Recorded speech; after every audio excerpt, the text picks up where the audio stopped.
Hey guys, welcome back to Furniture Flipping Teacher. It's time for an extreme makeover. Hey guys, we're back. It's Lauren here. We are ready for an extreme furniture flip. This is a flip that I have been excited for a while now. Ever since I found this piece, I've been wanting to try this style out. It is actually a makeup vanity, but I am going to go extreme and we are going to separate these two into two separate pieces, making two different nightstands. I've seen a couple of other people do this. Kay Scott over at Salvaged by Kay Scott did this several months ago, and I've just been dying to do it as well. So thanks for the inspiration, Katie. I got this at a thrift store for just $20, so I definitely couldn't pass it up. And even if it doesn't work out according to plan, $20 isn't much of an investment to try it out. So let's get started by removing the hardware. So I just can't quite decide yet if I'm going to be keeping this hardware or if I'm going to be replacing it. So I'm gonna set it aside in a safe place just in case I do end up wanting to put it back on there. This is definitely some old hardware.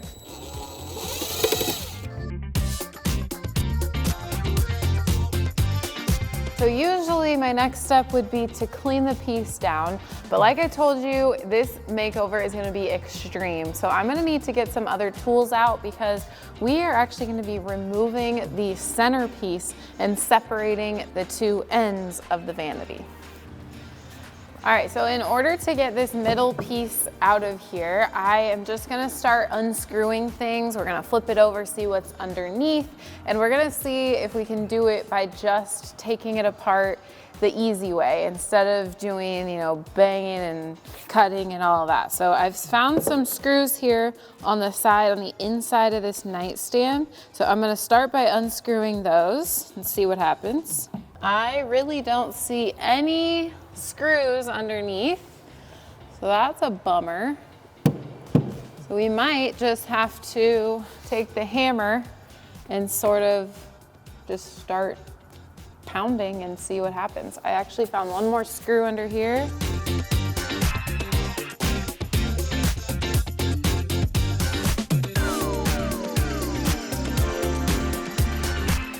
One piece off, well, two pieces off actually. And then just gotta get this middle piece off here. Okay, so it looks like we've got one side off here. Just gotta get this detached a little bit more. Okay, so now that we've got them apart, we are definitely gonna have some fixing to do. And if you've got a vanity that you wanna separate into two nightstands, just know that all vanities are completely different. Sometimes, like I said, they might have screws in there and all you'll have to do is unscrew them and fill a couple of holes and you'll be good. This one was a little bit more work and we're going to have to shove these nails back through. We're gonna have to remove this piece. And then we're gonna have to fill all these holes as well. So I think I'm just gonna try pounding these nails through to the other side so that we can take them out and then we'll start cleaning.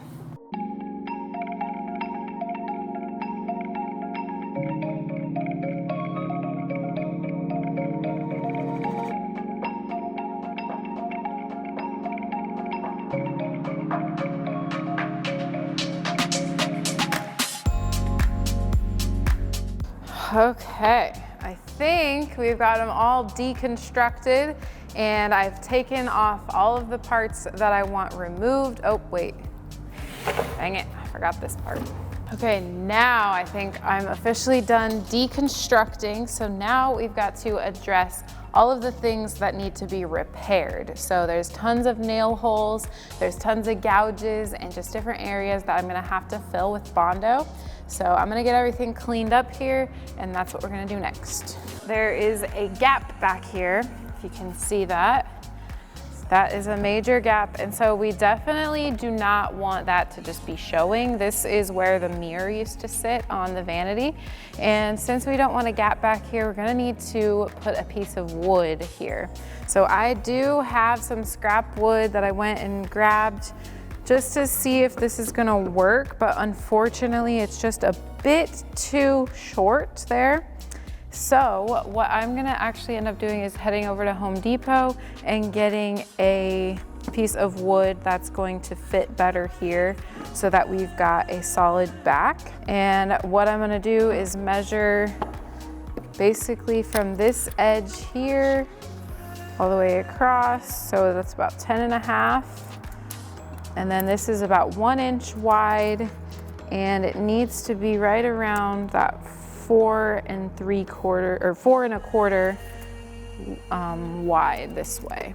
So 10.5 by 4 1/4 by 1. It's a pretty specific measurement. So I'm hoping that they'll have that at the store. I'm not quite sure what the measurements in regards to wide, how their pieces are, but I know they'll cut it by length. So we're gonna head over to Home Depot. I'm gonna change the plan, I think. Instead of doing just one piece up here, I'm thinking of going with replacing the whole back panel and making that, let's see, it'll be 24 inches by 12 inches. So 1 by 2 in the back panel. And then I'll need 2 per nightstand, 2 1 by 1 inch pieces. One will go here, so that'll be about 15 inches, and one will go here, and that'll be about 10 inches. So I think we're gonna go that route instead.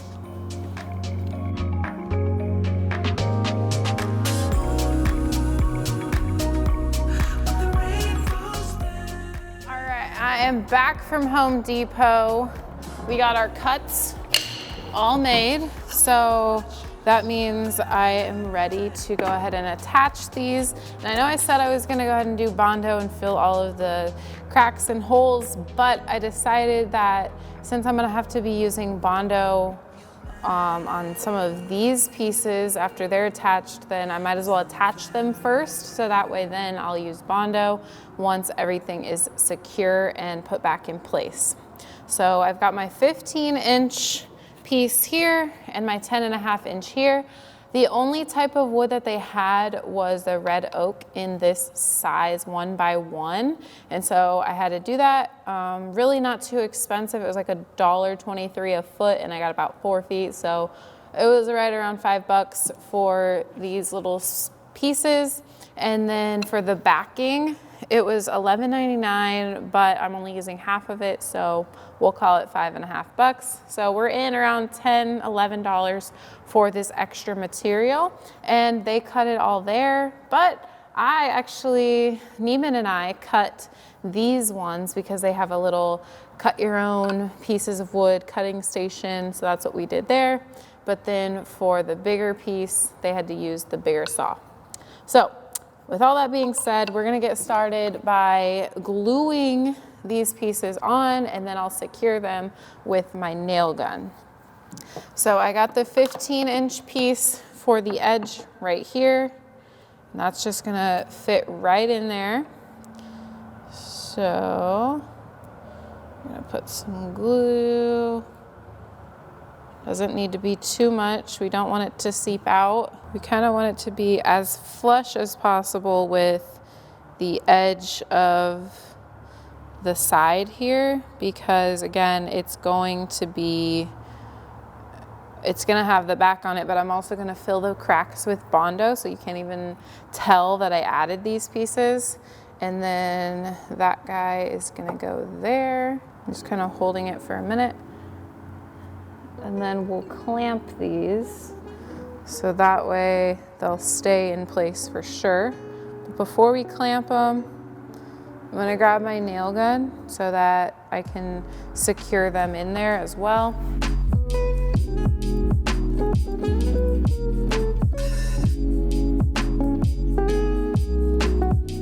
I actually don't need to clamp them because that really secured them down.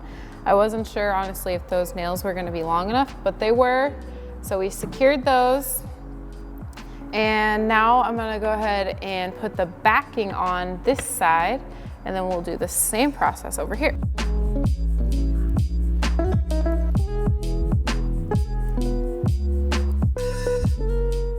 All right, nightstand number 1 is ready for Bondo. Let's go ahead and do the same thing right over here.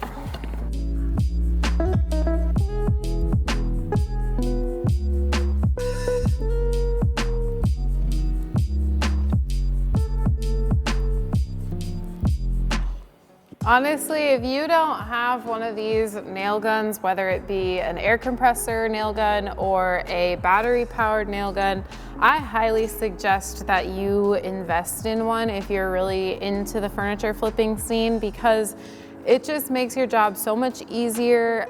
I've definitely made my investment back on this with ease. If I didn't have this, or if you don't have one, something that you could have done instead of using one of those is use a hammer and some little pin nails and do basically the same thing all around the backing. That's just another option, because I know not everybody has one of these things, but I'm telling you, if you want to invest in one, do it, because it's worth it.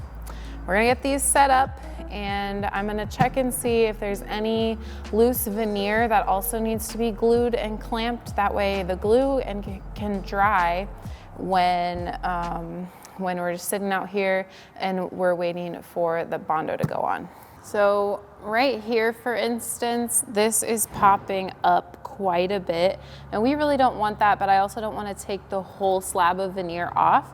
So something that I can do is I can take some wood glue and some clamps and really clamp it down to make it stick a lot better. And that way we don't have to worry about it peeling up in the future either. So I'm gonna take my glue and just shove it in there, get some glue in there, make sure I get it all around the edges. And then we'll take some clamps here to get this all clamped down. And then some of the glue will pop out, so you can just wipe that back with your finger or with a paper towel, whatever you've got on hand. And then just add as many clamps as you think you need to really keep it down. This was a pretty big spot here, so I definitely want to make sure that I've got enough clamps holding down that veneer so that I know it's not going to pop back up. Okay, and then I'm going to check the other side as well. This side doesn't have any peeling up, so that's really good. One of my nails went through the edge. So there's another little patch right here. All right, now it's time to just let that glue dry so we can take the clamps off, and then we'll finally be able to move on to the Bondo and filling in all of the damages that I kind of caused when I broke everything apart. All right, it looks like this is dry. It's been drying actually all the way overnight. So I'm going to take those clamps off now, and as you can see, that veneer is perfectly stuck down, and we're going to have no problems, no more issues with it peeling up. Same thing over here. The time has come for the Bondo.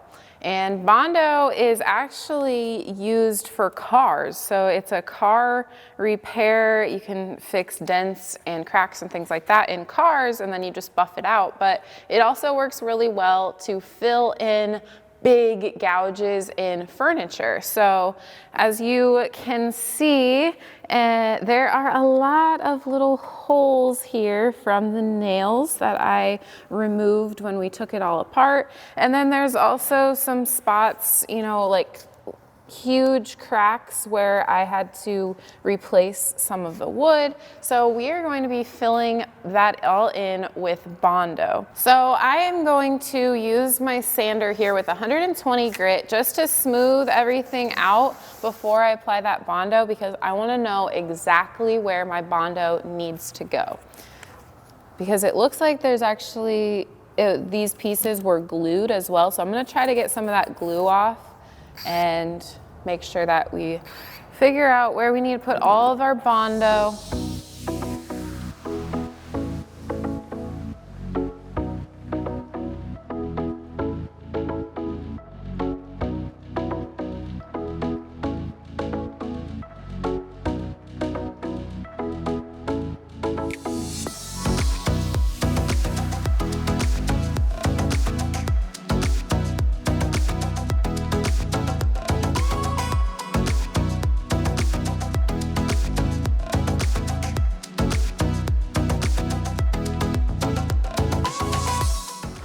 Okay, now I can see all of the spots that need Bondo. So there's a little bit of peeling veneer here that we've got all peeled off, but we'll just fill in this gap with Bondo.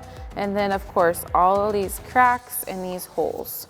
So let's go ahead and mix up the Bondo. So Bondo comes in this can, and then it's a 2-part concoction that we're going to make. And you just kind of want to make a little bit at a time.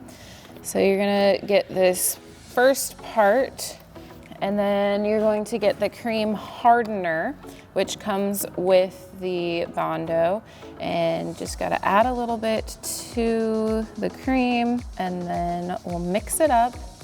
When we're mixing it, it'll start to turn colors, and you want it to be all one consistent color.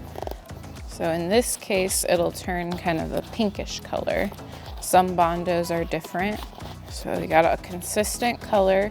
And then the reason you just want to work with a little bit at a time is because it does harden pretty quickly. So you're going to want to work pretty fast with it. So once it's mixed, then just go ahead and start applying it to the spots that you need to apply it to.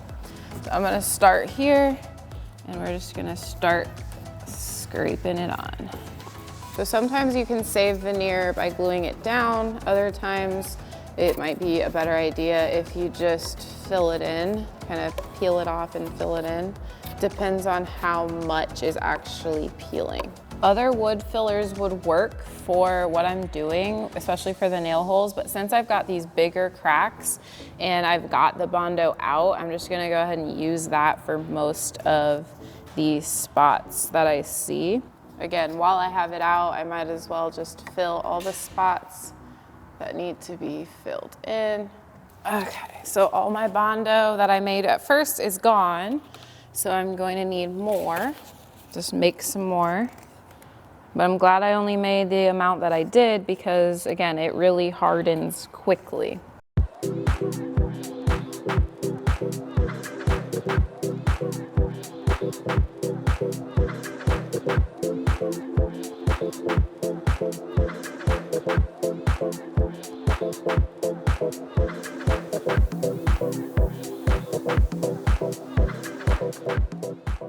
All right, first round of Bondo is finished up.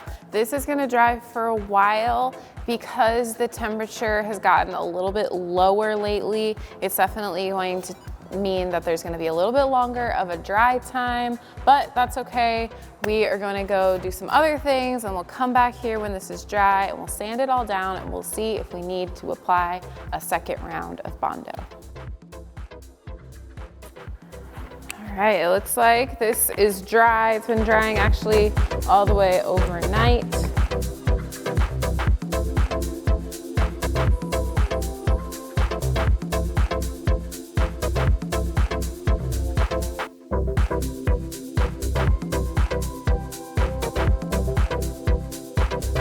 All right, so the first layer of Bondo did really well. There's just a couple of spots that I need to fill again with Bondo because either there were bubbles and gaps when I put it on the first time, or it's just not quite making the shape that I wanted it to make. So for instance, these two down here on both nightstands, I'm sort of rebuilding these since I took off the bottom plate part.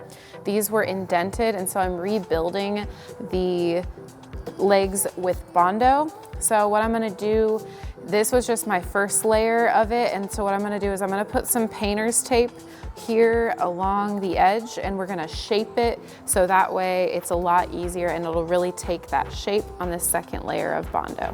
I decided ultimately that I am going to be replacing the hardware with new ones. So I'm thinking of just doing a single pull. So that means that I don't need the 2 holes. So we're gonna just fill that with Bondo. Again, this could be done with wood filler, but 2 birds, 1 stone. Since I've got the Bondo out, might as well go ahead and use it.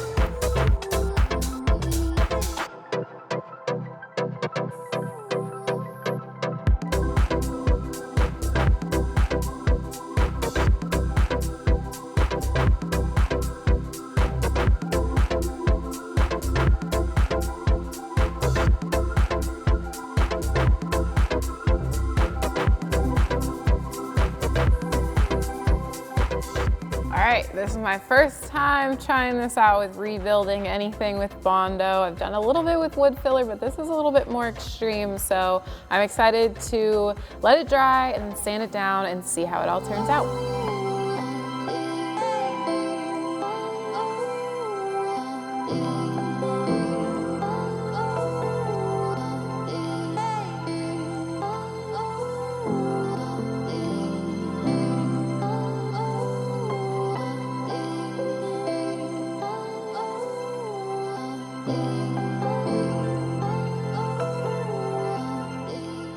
That was a lot of Bondo and a lot of sanding, but we are finally ready to move on to just the normal prep stage, which is cleaning. I haven't cleaned yet because I just knew that I was going to be doing tons of sanding and tons of Bondo, and that things were gonna get messy before they got pretty.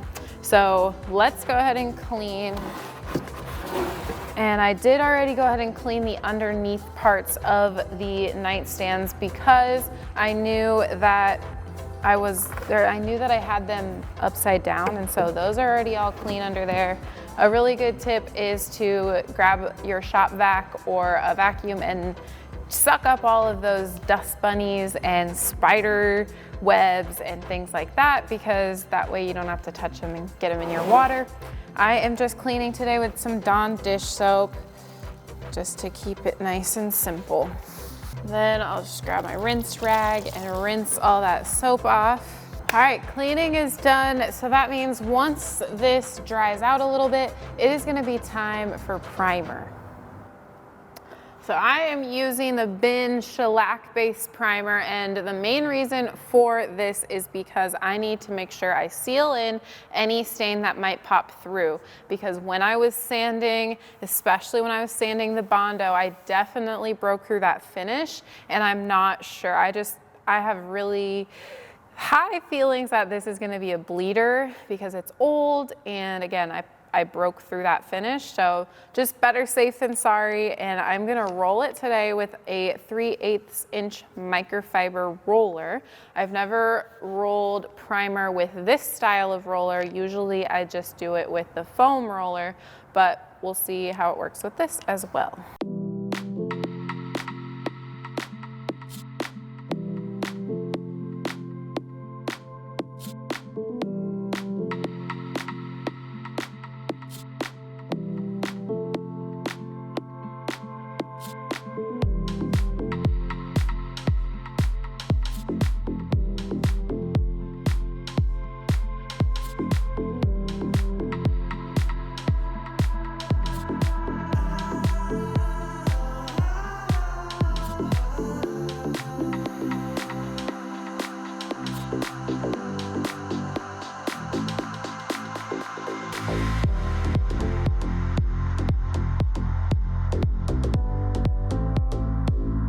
All right, first round of primer is on, so let's let that dry. We ended up getting 2 coats of primer on the nightstands, and now it is time to paint. And I am going to be bringing back a paint that I used several months ago, back when we first started the channel, the Chippy Barn. So I've got this color cobblestone, and then I had a little bit of leftover obsidian, which is black. So instead of a light gray or a dark black, now we've got about a medium gray here that we are going to be painting on these nightstands. I wanted to be a little bit neutral with these nightstands so that hopefully they'll sell pretty quickly because they're more neutral and will fit in more people's homes. So I'm gonna go ahead and start, and I've got my zebra brush here. It's the 2-inch angled brush. I love zebra brushes. If you haven't yet tried these are affordable, and you can find them at Home Depot, and they are just some of the best brushes that I've ever used, and they're so soft as well.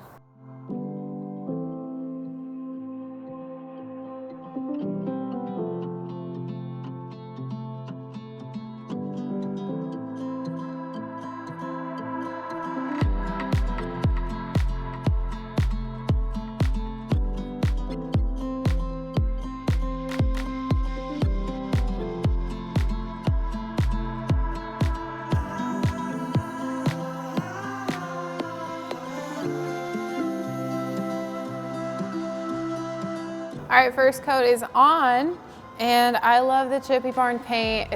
I don't know why I haven't used it in so long, but it also has self-leveling properties. It's a ceramic-based paint, so it's really not gonna sink into your surface. It's gonna really level out, and that is one reason why I just love it. Also, it has amazing coverage, so we're looking really good on just coat number 1. I do like to do 2 coats just for full coverage, 100%. So we'll come back and do coat number 2 once coat number 1 is dry.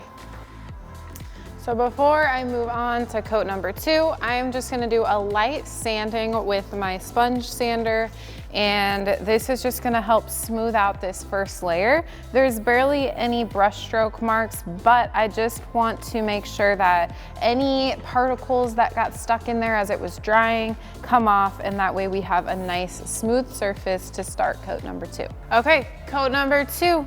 We're just gonna do the same exact thing that I did for coat number 1. And this time we're just really going to focus on the details, making sure our paint is not dripping and everything like that, so that when it dries, it will be nice and smooth. So again, since it's that colder weather season, if you've got paint that's outside in a garage, things like that, that aren't heated, make sure that you transport all of your paint inside to a more regulated temperature area. For us, I ended up moving all of my paint indoors, which on that side of our shop, we've got a heated area. So I even put my paint over there in the nighttime when I'm not using it. That way it doesn't get cold, because it's really not good for paint to go from one extreme temperature to another extreme temperature. So keep that in mind if you've got a lot of paint.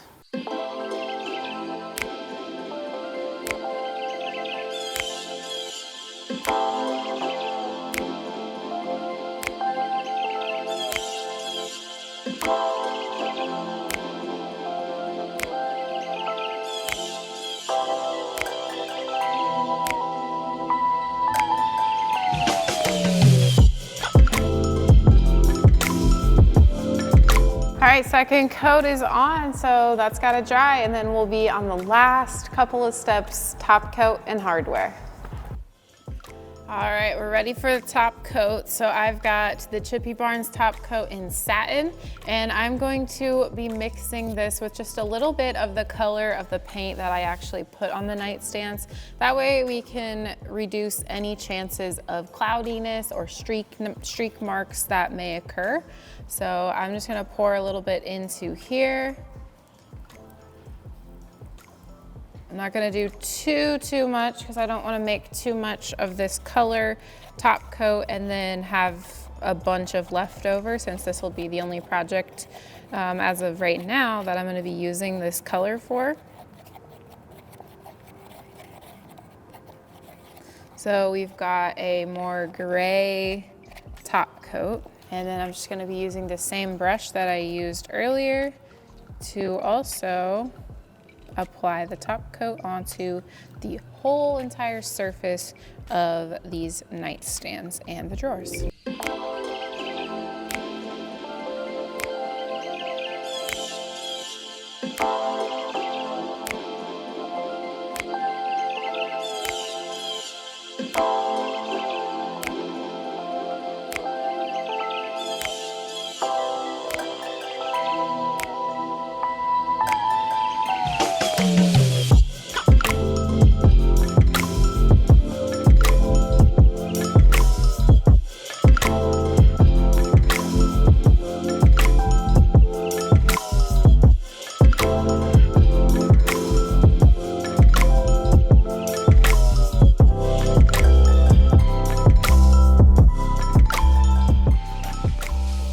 All right, top coat's gotta dry and then we'll move on to hardware. This extreme makeover is coming to a close. We've got one more step before we can put it all together.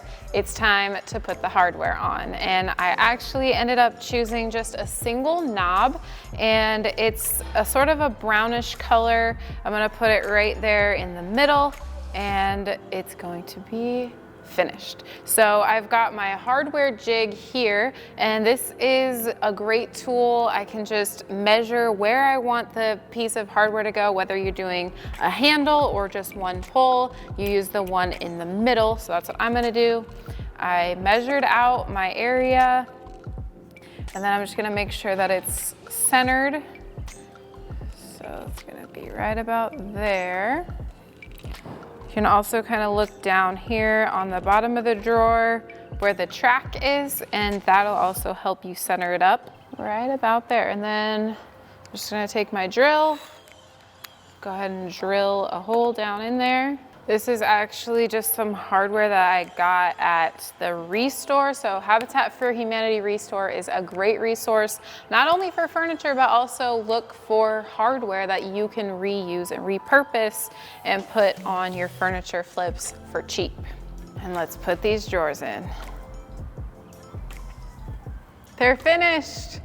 This flip took me over the span of about 3 days, probably around 8 to 10 hours. This was definitely an extreme makeover, but I'm so glad that I decided to just try it out. I think that they turned out pretty good.